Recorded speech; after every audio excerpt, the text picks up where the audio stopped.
그 사람들이 보통 저희 수익률 네. 보고 뛰어들잖아요. 그쵸. 아무래도 그게 얼마나 위험한지를 체크하기보다는 먼저는 얼마 벌었대, 몇 퍼센트 수익이 났대라는 게 본능적으로 네. 좀 끌릴 수밖에 없는데 좀 학습된 투자자로서 어떤 걸 더 신경 써야 될까요?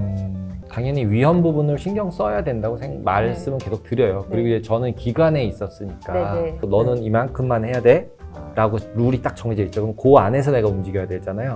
근데 개인은 내 돈 전체를 갖다가 마음대로 할 수 있잖아요. 그러니까 위험을 내가 가지고 수익을 창출하는 거잖아요. 네. 근데 이 비율이 깨질 때는 50% 깨지고 벌 때는 5% 벌고 그러면 왠지 기분이 안 좋잖아요. 그죠? 네. 벌 때는 50% 많이 벌고 벌었으면 좋겠고, 깨질 때는 적게 5%만 깨졌으면 좋겠는데 근데 네. 하다 보면은 거꾸로 되거든요. 주식도 마찬가지고 선물도 마찬가지인 것 같아요. 네. 자기가 나름대로 룰을 좀 세워서 네. 하는 게 좋다. 근데 막 일반인들은 하이 리스크, 하이 리턴 이런 생각을 하시는데 그게 이제 저희가 이 투자할 때는 어떻게 이거를 적용하면 좋을까요? 저는 그래서 금융자산이면 금융자산, 전체 자산을 보는 습관을 들여야 되는 것 같아요. 우리가 가지고 있는 전체 자산. 전체 자산. 아. 그 중에서 주식이 얼만큼 있고 그래서 이거 전체가 어떻게 움직이고 있는지를 봐주면서 이거를 조절해주면은 이제는 저희에게 실전 꿀팁을 이제 전문가로서 개인 투자자들, 초보 투자자들이 투자하면 좋을 방법들 혹시 이제 노하우가 있으신지 추천을 좀 부탁드리고자 합니다. 저는 이제 그 깨지지 말자주의라서 잘 네. 깨지고 나면 네. 복구하기가 너무 힘들어요. 요즘 말로 존버하는 길 외에는 대안이 없잖아요. 예를 들어서 50% 빠졌는데 번전되려면 50%를 먹어야 되는 거죠. 아니죠. 100%를 먹어야 100% 되는 를 먹어야지. 번전이 된다니까요. 생각해보시면 50% 100원짜리가 50원이 됐어요. 네. 50% 빠졌잖아요. 네. 근데 50원짜리가 100원이 되려면 더블 돼야 되잖아요. 아, 그렇구나. 그렇게 계산이 되는데. 네, 이게 그래서 로그 리턴이라고 얘기를 하는데 아. 올라갈 때랑 내려갈 때랑 사람이 50% 떨어졌으니까 50% 오르면 번전일 것 같잖아요. 그게 아닌 거죠. 50% 빠지면 100% 올라야 번전이에요. 그냥 돈 관리가 저는 우선적인 것 같아요.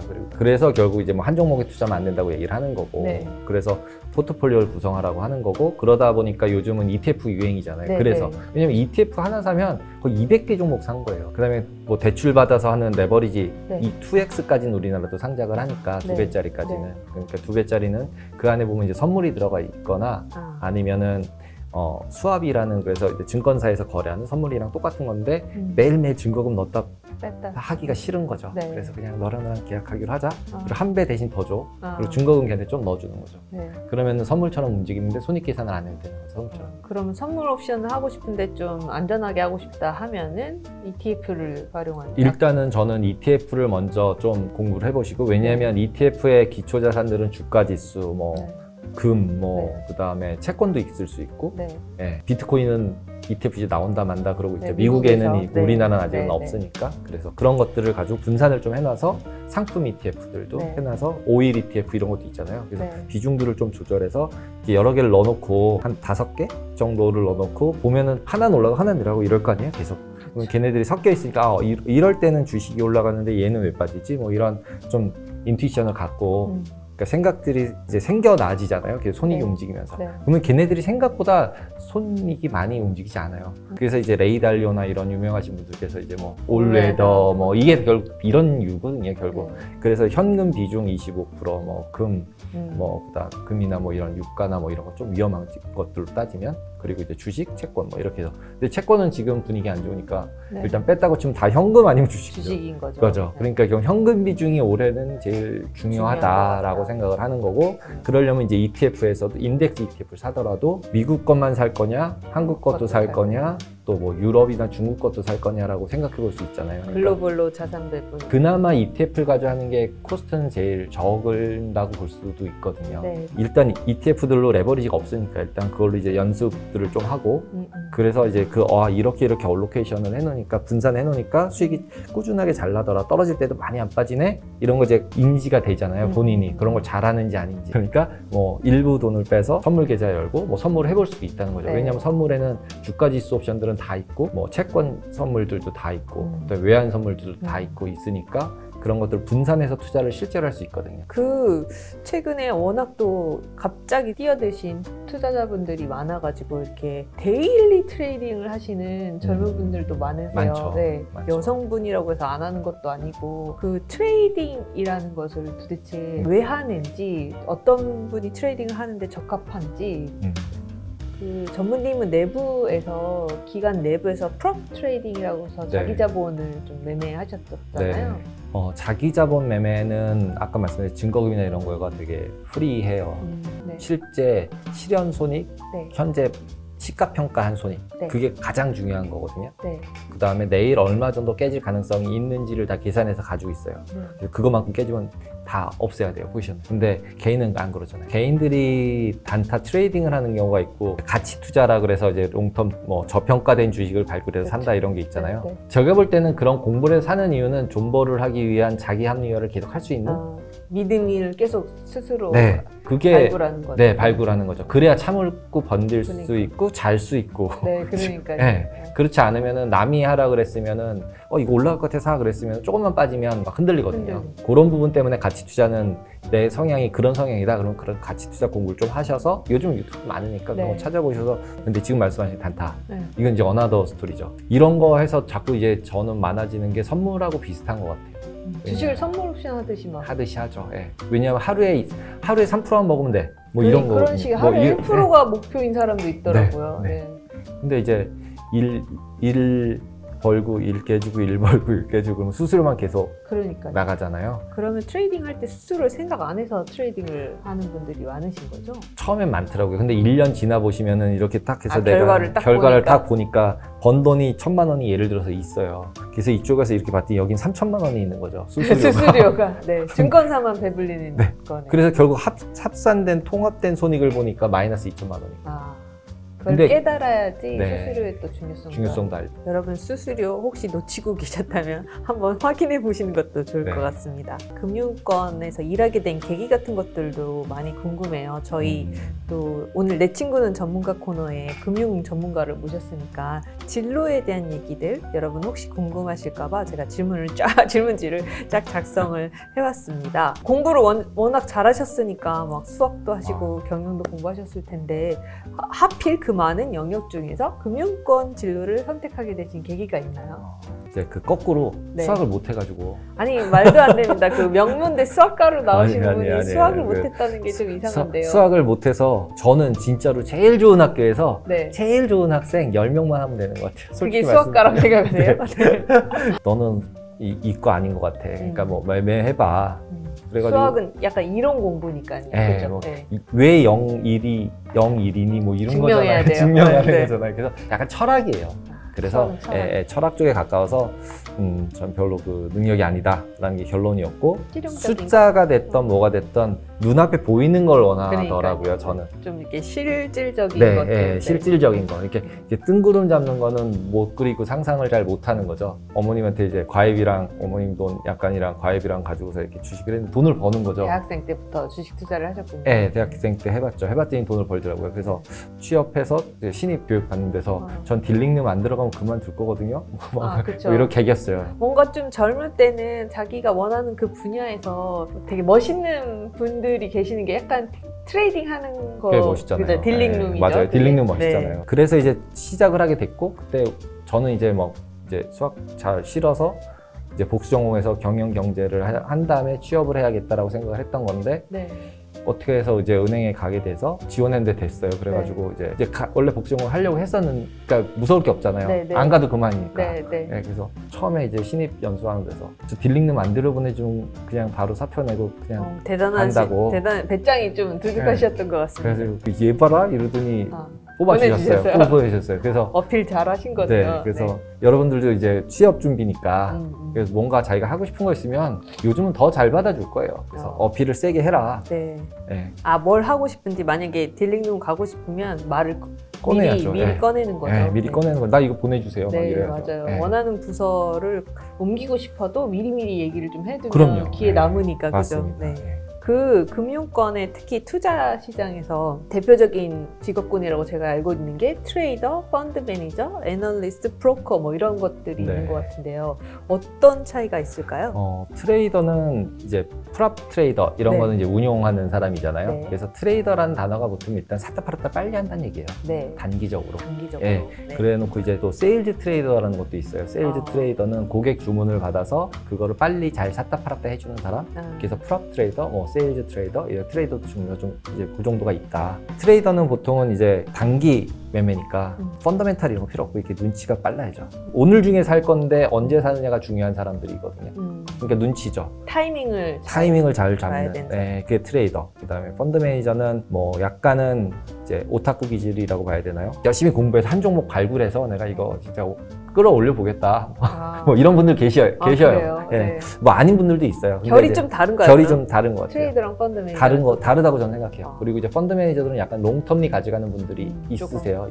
장기적인 뷰를 네, 장기적인 뷰를 갖고 자기 로직도 좀 있고 그리고 존버하는 거 끝까지 우겨서 존버도 하고 그래서 이제 그걸 못하게 하려고 회사들이 이제 시스템을 만들고 뭐 모델 포트폴리오라는 거 만들고 막 이렇게 하거든요. 그 업앤다운을 줄이려고. 그 애널리스트는 보통 부를 때 애널리스트 쪽이나 증권사 세일즈들을 셀 사이드라고 불러요.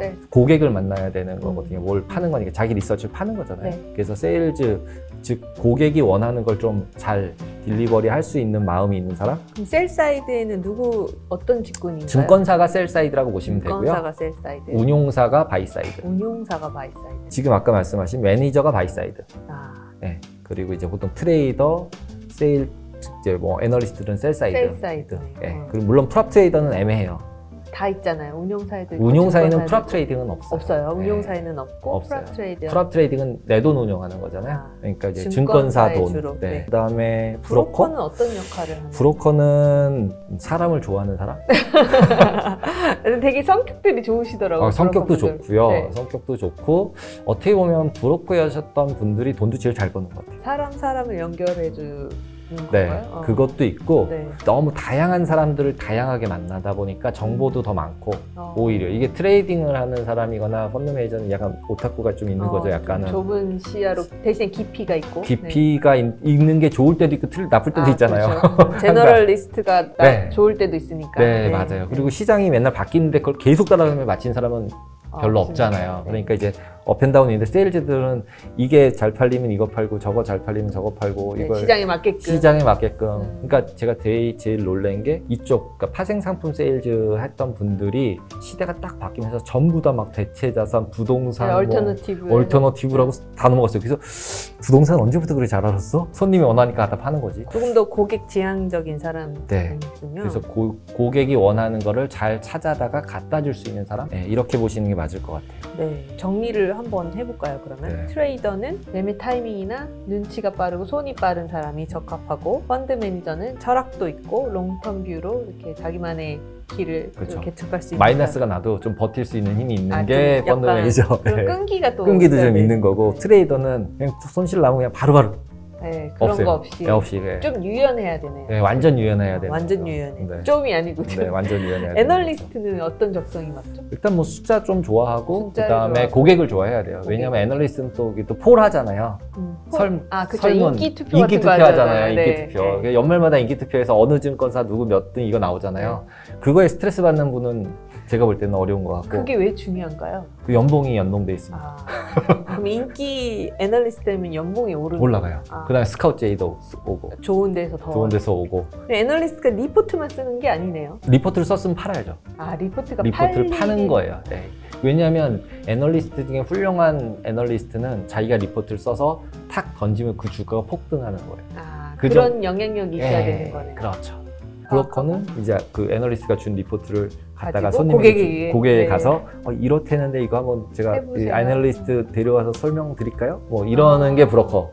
그럼 애널리스트를 데려다 놓고 이제 이렇게 이제 회의실에서 회의를 하는 거죠. 그럼 애널리스트가 이러이러해서 지금은 사야 됩니다. 이런 시간에는 이거는 사는 거 별로 안 좋습니다. 거의 리포트에 대한 셀 이렇게 안 쓰지만 이제 미팅할 때는 얘기를 하니까 네. 말로는 얘기하니까 이제 그런 식으로 얘기를 듣고 그 다음에는 아 얘가 진짜 맞는 것 같아라고 생각을 하는 매니저는 브로커한테 주문을 주는 거죠. 그러면은 브로커가 또 트레이더한테 주문을 줘서 트레이더가 잘 좋은 타이밍에 하루에 사더라도 오늘 지금 아침 산 거랑 저녁에 사는 거랑 다르니까 가격이 그렇죠. 조금이라도 싸게. 네. 예. 그러면 애널리스트가 분석을 해서 브로커가 그 분석 리포트를 들고 펀드 매니저한테 이거를 사주세요라고 하면 기관 자금이 막 움직이는 거죠. 또 번외로 좀 정말 일반인들이 궁금해할 만한 질문을 하나만 더 드리고 싶은데요. 왜 애널리스트 리포트에는 셀이 많나요? 셀이 셀이 아니라 바이가 네. 많죠? 네, 주로. 바이 아니면 중립. 그쵸. 바이 중립이면 셀러라는 얘기라고 봐야죠. 거의 그래. 거의 느낌은 그렇죠. 왜 셀이라고 표현을 안 하나요? 주식은 대부분 바이어가 더 많잖아요. 셀한 사람이 몇 명 있을까요? 그쵸. 별로 없죠. 네. 거기 듣고 싶은 거는 바이 아니면 네, 중립. 바이죠. 바이니까. 네. 그래서 결국 목표가를 올렸냐 낮췄냐 뭐 네. 이런 거를 로직을 보지 거기 바이라고 바이 하라는 건 아니에요. 네. 그리고 그 목표가 움직이는 걸 그래서 잘 보셔야 돼요. 똑같이 바이를 유지하지만 목표가를 올린다 내린다. 그러면 일반인으로서는 그 포인트를 좀 집중해서 네, 보면 저는 그 포인트를 보는 게 더 좋다고 생각해요. 그리고 차이가 어떻게 됐는지. 네, 차이가 최근 어떻게 차이가 되는지. 어떻게 네, 됐는지. 맞습니다. 근데 보통은 주가 빠지면 낮춰요. 주가 올리면 올리고요. 뭐 나중에 후방으로 따라가는 느낌도 드네요. 네. 그래서 리포트를 볼 때는 디테일한 그 행간의 의미가 진짜 좋은 거를 쓰고 싶어서 쓴 건지 네. 어쩔 수 없이 쓴 건지를 약간 느낄 수 있어야지 되는 것 같아요. 그래서 좋은 펀드 매니저들은 그런 걸 되게 잘 찾는 것 같아요. 또 선배로서 홍콩과 한국에 동시에 일해 보셨잖아요. 어떤 차이가 있을까요? 한국보다는 훨씬 플랫한 구조를 가지고 있다는 게 제일 큰 것 같아요. 네. 예, 나이 무시, 그게 개인적인 거, 네. 그게 좋다면 좋고 나쁘다면 나쁘다는 건데 제가 처음에 2007년도에 갔을 때는 약간은 컬처쇼크였어요. 이게 점심시간이 됐는데 싹 없어졌어요. 저만 남겨놓고. 이제 보통 한국은 다 같이 갑시다 뭐 이런 문화가 있는데. 그쵸. 네. 갔더니 저 혼자인 거죠. 그래서 나만 왕따구나. 나중에 알고 보니 좀 지나니까 그냥 다 혼자 비닐봉지에 이렇게 샌드위치 하나 딱딱딱 도시락 긁어서 이렇게, 각자 맞아. 자기 모니터 앞에서 일하면서 먹어요. 각자. 그러니까. 그리고 뭐 한 달이나 뭐 일주일에 한 번 정도 같이 나가서 밥 먹자. 그러고서 이제 보스가 약속 잡고. 메신저 잡아서 약속 잡으면 가서 맛있게 먹고 오고 네, 뭐 딱 요런 식으로 돌아가서 이게 되게 개인적이구나. 근데 요즘은 젊은 친구들은 비슷한 것 같아요. 약간 네, 혼자 먹는 그렇죠. 친구들도 많아졌고 그래서 뭐 우리나라도 이제 비슷해진 것 같다. 그런 부분은. 그 다음에 이제 하이어라키가 오히려 없다고 말씀을 드렸잖아요. 근데 하이어라키는 없는데 그 라인업이 굉장히 타이트해요. 그러니까 제 맨 윗사람이 나가면 저도 나가야 될지 몰라요. 제가 하는 업무가 그래서 그럴 수도 있는데 이게 팀처럼 움직이고 있는 거예요. 같이 그래서 끈끈한 팀이어서. 끈끈한 팀도 있고 신뢰가 없으면 서로 맡겨줄 수가 없는 거예요. 그래서 사람 한 명을 뽑을 때도 굉장히 고심해서 뽑아요. 그러니까 우리나라 같은 경우 인사부에서 띡 뽑아서 띡 발령 내주잖아요. 요즘은 좀 바뀌었지만 네. 네. 근데 같이 일할 사람의 인터뷰가 네, 일할 사람의 인터뷰가 전부 다예요. 제가 CT 갈 때 같은 경우는 진짜 맨 밑단, 저보다 아래에 있을 친구죠. 우리나라 따지면은 네. 하이어라키로 봤을 때 그런 친구들까지 인터뷰를 다 했어요. 6명, 7명을 했어요. 1대1로 가서. 맨 보스부터 맨 네. 바닥에 있는 약간 사람까지. 미국식이네요, 그죠? 그러니까 미국식이죠. 네, 그래서 미국도 거의 인터뷰가 엄청나게 많은. 네, 그래서 그걸 다 안 되는 영어 가지고 정말 힘들었죠. 그래도 몇 년간 살아남으셨잖아요, 그죠? 네. 뭐 럭키하게 뭐 살아남을 수 있었던 것 같아요. 그러니까 이제 제가 마지막에 돌아오는 데 있어서도 네. 이제 결국 유리천장이라고 얘기하지만 결국은 외국인들도 어느 정도는 영어를 잘해야 폴리틱스가 되잖아요. 네, 이게 그렇겠죠. 저 같은 경우는 폴리틱스나 아니면 캐주얼한 잉글리시는 못하고 네. 그냥 비즈니스. 진짜 비즈니스 용어들 성과를 내기 위한. 네, 성과를 가지고 의사소통하는 거는 걔네들이 제가 영어를 못해도 전혀 그건 안 하고 네. 그리고 저를 이제 웬만큼 오래 있었으니까 같이 이해를 해주는 거죠. 그래서 뭐 그 친구들이랑도 지금도 연락도 하고 한 친구는 스위스로 돌아갔는 스위스 친구였는데 돌아가서 네. 막 제 딸 인턴도 넣어주고 그러셨군요.